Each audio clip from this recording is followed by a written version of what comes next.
Welcome to my channel. இப்போ நம்ம யாரை பற்றி பேச போகிறோன்னா, நம்ம காயத்ரி அம்மையார் மாதிரி ஒரு நடிக்க தெரிஞ்ச ஒரு யூடியூப் ஆக்டர்ஸை நீங்கள் எங்கேயுமே பார்க்க முடியாது. ஒரு 10-45 நாளாக சண்டை பிடிக்கிற மாதிரி வீடியோ போட்டிருப்பாங்க. எல்லாருமே நெஜ சண்டைன்னு நினச்சிருப்பாங்க. ஆனால் அது நெஜ சண்டை இல்லைங்க, வருமானத்துக்கு போடுற ட்ராமா சண்டை. மொத்த ஃபேமிலியும் சேர்ந்து ட்ராமா உருவாக்கிட்டு ஸ்கிரிப்ட் உருவாக்கி அதில் சக்ஸஸ் ஆகிடுச்சு. அவங்க படம் சக்ஸஸ் ஆகி 100 நாள் கொண்டாடியாச்சு. என்ன நல்ல வருமானம் பார்த்தாச்சு. இப்போது எங்கே வீடியோ போடுறாங்கன்னா, அவங்க வீட்டில் வாழ்க்கையில் எது நிரந்தரத்தை ஒரு கருத்தோட வீடியோ போட்டிருப்பாங்க. கருத்தோட வீடியோ இல்லைங்க, அந்த வீடியோவில் ஒன்றுமே இருக்காது, டைட்டில் மட்டும்தான் கருத்தை போட்டிருப்பாங்க. வாழ்க்கையில் எதுவுமே நிரந்தரம் இல்லை. வாழ்க்கையில் ஒரு சிலருக்கு எல்லாமே நிரந்தரம்.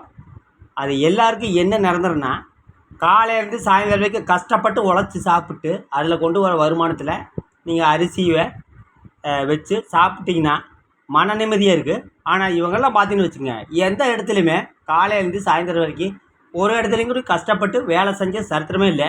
ஒரு குடும்பத்தில் ஆம்பளை இருந்தால் என்ன பண்ணுவாங்க தெரியுங்களா? பொண்டாட்டிக்கிட்ட யூடியூப் கொடுத்து போட்டு ஆம்பளை வேலைக்கு போய் காலையிலேருந்து சாயந்தரம் வரைக்கும் கஷ்டப்பட்டு வேலை செஞ்சு விட்டு வருவாங்க. ஆனால் இவங்க வீட்டில் அந்த ஆம்பளை நம்ம இளவரசர் என்ன பண்ணுறாருங்க, காலையிலேருந்து சாயந்தரம் வரைக்கும் பயங்கரமாக கஷ்டப்படுவார். எதில் தெரியுங்களா? யூடியூப்பில். அப்புறம் பேட்டி கொடுப்பார். நாங்கள் எவ்வளோ கஷ்டப்படுறோம் தெரியுங்களா யூடியூப்பில், நீங்களும் சேனல் உருவாக்கி பாருங்கள், நீங்கள் சேனலில் டாலர் உருவாக்கி பாருங்க, வீராவாசனம் பேசுவார். இதெல்லாம் ஒரு பொழப்பானு கேட்டால் இவங்களுக்கு இதான் பொழப்பு. அப்புறம் நேற்று ஒரு சண்டை வீடியோ போட்டிருப்பாங்க. அதில் பார்த்தீங்கன்னா நம்ம இளவரசன் வந்து நம்ம காயத்ரி அம்மையாரை ஒரு அடி அடிப்பாருங்க. அந்த அம்மா திரும்பி நின்றுட்டு சிரிக்கு. அப்புறம் பார்த்தீங்கன்னா மூஞ்சி திருப்பிட்டு அப்படியே ஆக்ஷன், அப்படியே அடி வாங்கின மாதிரி ஆக்ஷன் போட்டிருப்பாங்க. அது நல்லாவே தெரியுது. ஒருத்தர் கூட கமெண்ட் பண்ணியிருந்தாங்க, ஏங்க நீங்கள் அடி வாங்குற மாதிரி ஒரு வீடியோ போட்டிருந்தீங்க, நல்லா சிரிக்கிறீங்களே, இதெல்லாம் ஏன் இப்படியெல்லாம் நடித்து வருமானம் பார்க்குறீங்கன்னு கேட்டிருப்பாங்க. அவங்க கரெக்டாக தான் கேட்டிருக்கிறாங்க. ஆனால் இவங்களுக்கு அதெல்லாம் தேவையில்லை. நம்மளுக்கு தேவை வருமானம், வியூஸு. எந்த மாதிரி ட்ராமா போட்டாதுன்னா, எந்த மாதிரி மான மரியாதை ஓனாத்ததுன்னா, நம்மளுக்கு தேவை வருமானம். அவங்க 2 பேர் நேற்று நல்லாவே நடிச்சிருப்பாங்க. அது நல்லாவே வீடியோவில் தெரியுதுங்க. அந்த அம்மா அப்படியே ஒன்றும் தெரியாத மாதிரி அப்படியே திரும்பியிருப்பாங்க. எல்லோரும் நினச்சிருப்பாங்க, ஐயோ அழுகிறாங்களா அப்படின்னு நினச்சிருப்பாங்க. நோ, அந்த அம்மா பக்காவான ஆக்டர்ஸுங்க, யூடியூப் ஆக்டர்ஸு. அந்த அம்மா மாதிரி நடிக்கிறதுக்கு இந்த எந்த யூடியூப்பர்னாலுமே முடியாது. அப்புறம் பார்த்தீங்கன்னா கழுத்தில் அந்த தாலி பற்றியெல்லாம் ஒன்றும் பேசுகிறதில்ல. அப்புறம் வாழ்க்கையில் எது நிரந்தரந்து கருத்தோட டைட்டில் போட்டிருப்பாங்க. அந்த வீடியோக்குள்ளே போனேன்னா, ஓகே ஃப்ரெண்ட்ஸ் எல்லோரும் எப்படி இருக்கிறாங்க அப்படின்னு கேட்டிருப்பாங்க. எல்லோரும் நல்லா தாக்குறாங்க, நீங்கள் எப்படி இருக்கிறீங்க? மக்களை ஏமாற்றிட்டு நாடகம் போட்டு வருமானம் பார்த்துட்டு நல்ல ஆடம்பரமான வாழ்க்கை, சொகுசு வாழ்க்கை வாழ்ந்துட்டுருக்குறாங்க. ஏன்னா எந்த இடத்துலையுமே உழைப்பு இல்லை. மக்கள்கிட்ட வியூஸுங்கிற வேரில் வருமானத்தை வாங்கிட்டு அப்புறம் ஜாலியாக சண்டை பிடிக்கிறது, மாமியார் வீட்டுக்கு போகிறது, அவங்க அம்மா வீட்டுக்கு போகிறது, அங்கே ஒரு 10 வீடியோ, அவங்க அம்மா வீட்டில் ஒரு 10 வீடியோ. அந்த ட்ராமா முடிஞ்சுது. இப்போது புது ட்ராமா எங்கேன்னா, நம்ம இளவரசன் இப்போ புதுசாக வந்துக்கிற வீட்டுக்கு தான். அந்த வீட்டு ஹவுஸ் ஓனர் இந்த வீடியோவில் பார்த்துருப்பாங்க கேட்டால் கண்டிப்பாக பார்த்துருப்பாங்க. போய் இவங்களுக்கெல்லாம் வீடு கொடுத்துருக்குமே அவர் யோசிச்சிருப்பார். அதை வந்து இவங்க வெளியே சொல்ல மாட்டாங்க. என்ன காரணம்னா, இவங்ககிட்ட எந்த இடத்துலையுமே உண்மையே கிடையாது, பொய் தான் இருக்குது. பொய், அதாவது 45 நாள் பொய் தான், உண்மையே கிடையாது. உண்மையை ஒரு இடத்துலையும் கூட இவங்க பேச மாட்டாங்க. உண்மை பேசியிருந்தா யூடியூப்பில் இவங்களுக்கு வருமானம் வராது. பொய் பேசுறதுனால தான் இவங்களுக்கு யூடியூப்பில் வருது.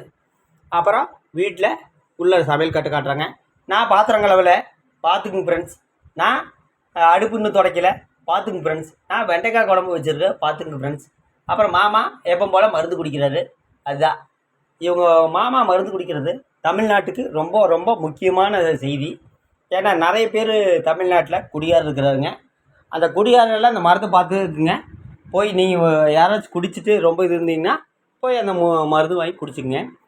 பொதுவாக ஒரு வீட்டில் குடித்தா வெளியே வந்து வீடியோ போட மாட்டாங்க, வெளியே மூச்சு தெரியாது. என்ன காரணம் தெரியுங்களா? மானம் மரியாதை போயிடும். நாம் குடிக்கிறது நம்ம வீட்டுக்குள்ளேயே இருந்துட்டு வெளியே தெரிஞ்சால் நம்மளை காரி துப்பிடுவாங்க. ஆனால் இவங்க எப்படி தெரியுங்களா? இவங்க போடுறது எல்லாமே வெளியே தெரியணும். மான மரியாதையில் போனாலும் பரவாயில்ல, நம்மளுக்கு தேவை வருமானம் வரணும் இல்லைங்க. நம்மளுக்கு வருமானத்துக்கு வேண்டி என்ன வேணால் ட்ராமா போடலாம். அதையும் வந்து மக்கள் நம்பிடுவாங்க. அதாவது ஒரு 50% மக்கள் தான் நம்பியிருப்பாங்க. நிறைய பேர் எதிர்க்காமல் தான் பண்ணியிருப்பாங்க. அப்புறம் நேற்று போட்ட சண்டை வீடியோவில் கமெண்ட் ஆஃப் பண்ணி வச்சுருப்பாங்க. அதுதான் வேடிக்கை. எல்லா வீடியோக்கும் கமெண்ட் ஆன் பண்ணியிருப்பாங்க. நேற்று போட்ட வீடியோவில் கமெண்ட் ஆஃப் பண்ணி வச்சுருப்பாங்க. என்ன காரணம்னா திட்டாத ஒரு ஆளுங்க கூடி இவங்களுக்கு கிடையாது. அந்த அளவுக்கு ட்ராமா 40 நாள் நல்ல வருமானம் பார்த்தாச்சு. இப்போது புது வீட்டில் இவங்க வீட்டில் வந்து ட்ராமா போட ஆரம்பித்தாச்சு. ஆனால் இவங்க சப்ஸ்கிரைபர் பாராட்டி ஆகணும். எந்த வீடியோ போட்டாலுமே ஆதரவு கொடுக்குறாங்கன்னா அப்போ நம்ம இளவரசன் காயத்ரியை ஒன்றுமே பண்ண முடியாது. பொதுவாக ஒரு வீட்டில் ஒரு ஆம்பளை இருந்தால் எங்கேயாச்சும் ஒரு பக்கம் வேலைக்கு போய் சம்பாதிப்பாங்க. ஆனால் இவங்க யூடியூப்பு, இன்ஸ்டாகிராமு, ஃபேஸ்புக்கு 3 கதின்னு இருக்கிறாங்க. ஆனால் இந்த வருமானமெல்லாம் இவங்களுக்கு தங்குமான்னு கேட்டால் கண்டிப்பாக தங்காது. ஏன்னா இலவசமாக வர காசு ஏதோ ஒரு வழியில் போயிடும். உங்களுக்கு ஏதோ ஒரு வழியில் கரைஞ்சி போயிடும். ஆனால் இவங்களுக்கு கரைஞ்சி போகுதான்னு கேட்டால் இப்போ போகாது, கூடி சீக்கிரம் போயிடும். மொத்தத்தில் இவங்க போடுறது எல்லாமே பொய், ட்ராமா தான். அப்போ இளவரசன் இன்னொரு பொண்ணு கூட அஃபேர் இருக்கிறேன்னு சொல்லிட்டு ஒரு 2 வீடியோ தான் சொல்லியிருப்பாங்க. அந்த அம்மா அதை மறந்துருக்குது. என்ன காரணம்னா மக்கள் நாம் அப்போ ஒரு வீடியோ போட்டால் நம்புவாங்க, அடுத்த நாள் இன்னொரு சொல்லி ஒரு வீடியோ போட்டால் அதையும் நம்புவாங்க. அதுதான் மக்கள். அதுதான் இந்த காயத்ரி அம்மையாரோட பக்காவான ட்ராமா. இந்த ட்ராமாவில் அந்த அம்மாவை அடிச்சுக்கிறதுக்கு எந்த ஒரு யூடியூப்பரும் கிடையாது. நீங்கள் பொதுவாக ஒரு ஃபேமிலி யூடியூப்பரை போய் பார்த்தீங்கன்னா நம்ம குடும்ப விஷயத்தை வெளியே சொல்ல மாட்டாங்க. அது வீடியோ போட்டு சம்பாதிக்க மாட்டாங்க. வீடியோ போடுறதுக்கு நிறைய வழி இருக்குதுங்க, நிறைய ஐடியா இருக்குது, நிறைய கண்டென்ட் இருக்குது. ஆனால் இவங்களோட வீடியோ பார்த்தீங்கன்னு வச்சுங்க, சண்டை பிடிக்கிறது, கெட்ட வார்த்தை பேசுறது, அப்புறம் குடும்பத்தை காட்டி வீடியோ போடுறது. அப்புறம் இவர் என்ன சொல்லுவார்னா, எங்களது ரியாலிட்டி சேனலுங்க, எங்களை பார்க்குற ஒரு நல்ல உள்ளங்கள் இருக்கிறாங்க, அவங்க மட்டும் பார்த்தா போதும் அப்படிம்பாங்க. அப்போ அந்த எதிர் கமெண்ட் பண்ணுறவங்கெல்லாம் இவங்க பார்க்க சப்ஸ்கிரைபர் இல்லையான்னு எனக்கு தெரியல. மொத்தத்தில் இதுதான் மக்களை ஏமாத்துறதுன்னு நினைக்கிறேன்.